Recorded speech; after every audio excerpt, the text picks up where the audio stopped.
Bonjour tout le monde. Alors ici, on va aborder la troisième partie. Dans celle-ci, on va travailler sur la caractéristique du matériau au niveau ferromagnétisme. Alors, c'est encore un mot bien compliqué.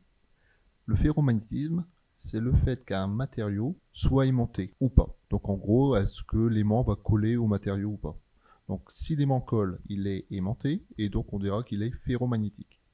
Si par contre l'aimant ne colle pas au matériau, alors il n'est pas aimanté, donc il sera amagnétique. Donc en fait, un matériau peut être ferromagnétique, amagnétique, mais il peut être aussi diamagnétique, paramagnétique, ferrimagnétique, antiferromagnétique.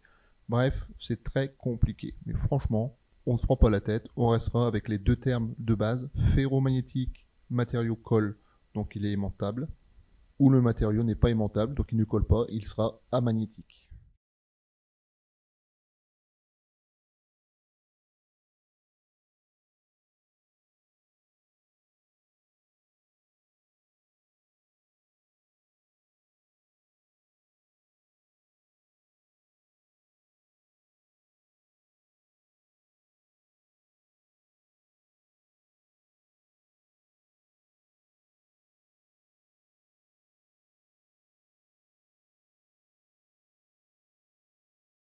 C'est reparti. Cette pièce est du fer.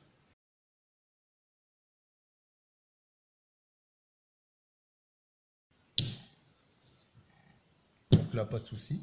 C'est ferromagnétique. C'est aimanté. Le caoutchouc.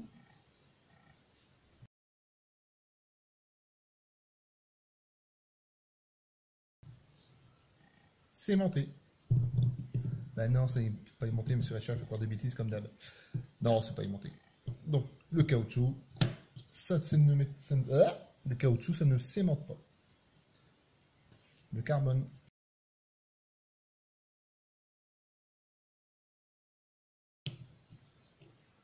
Non, ce n'est pas magnétique.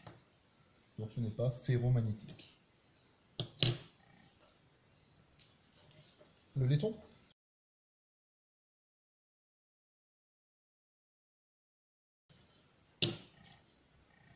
Idem. L'aluminium.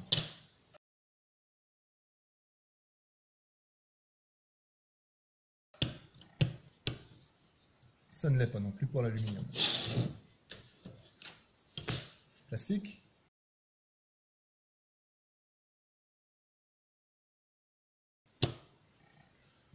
Bon, il n'y a pas beaucoup d'éléments magnétiques. Hein. L'acier.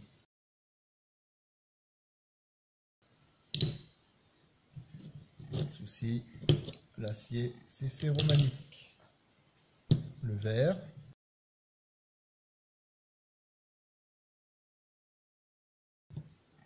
Non plus. Il nous en reste quelques-uns. Le bois.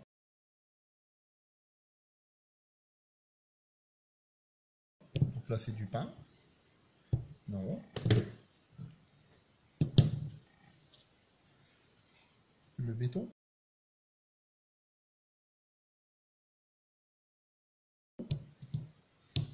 Non plus. Le polystyrène.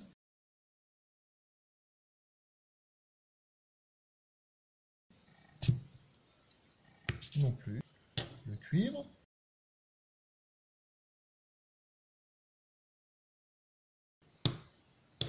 Toujours pas. Et il nous reste le titane.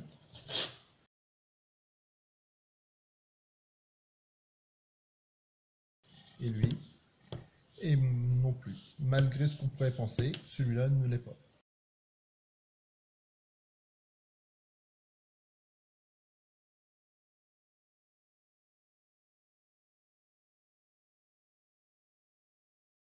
Allez, comment vous allez faire une petite expérience. Vous allez prendre l'aimant qui se trouve sur le frigo, vous allez aller dehors avec. Vous le prenez, vous allez le frotter dans des gravats, donc dans des cailloux qui se trouvent dans le caniveau par exemple. Alors, à votre avis, que va-t-il se passer? Alors, il y a deux possibilités. Soit il y a des choses qui vont se coller sur l'aimant, soit il n'y aura rien. Bon, vous doutez bien que si je vous demande de faire cette expérience, c'est qu'il va se passer quelque chose. Maintenant, vous allez réfléchir. Alors, c'est quoi ces choses qui se collent? Donc, quel matériau ferromagnétique, ça peut être. Donc ne cherchez pas trop loin. Reprenez simplement le document que vous avez complété, où vous avez mis une croix dans ferromagnétique ou dans amagnétique. Ce qui se retrouve sur l'aimant est forcément un matériau ferromagnétique. Plus qu'à trouver lequel. Bon allez, je vais encore un peu vous aider. Lors de vos cours d'histoire géo, de SVT ou de physique, il y a de fortes chances que votre professeur en ait déjà parlé. Parce que ce minerai, en fait un minerai c'est une roche, hein, et c'est dans cette roche qu'on extrait les métaux. Donc ce minerai, c'est le minerai le plus répandu sur Terre. Et cette expérience, vous allez la reproduire à d'autres endroits. Donc vous prenez votre aimant, vous vous baladez dans le jardin ou ailleurs, et vous mettez cet aimant sur différents supports. Ça peut être du sable, de la terre, bref, tout ce qui vous passe sous la main.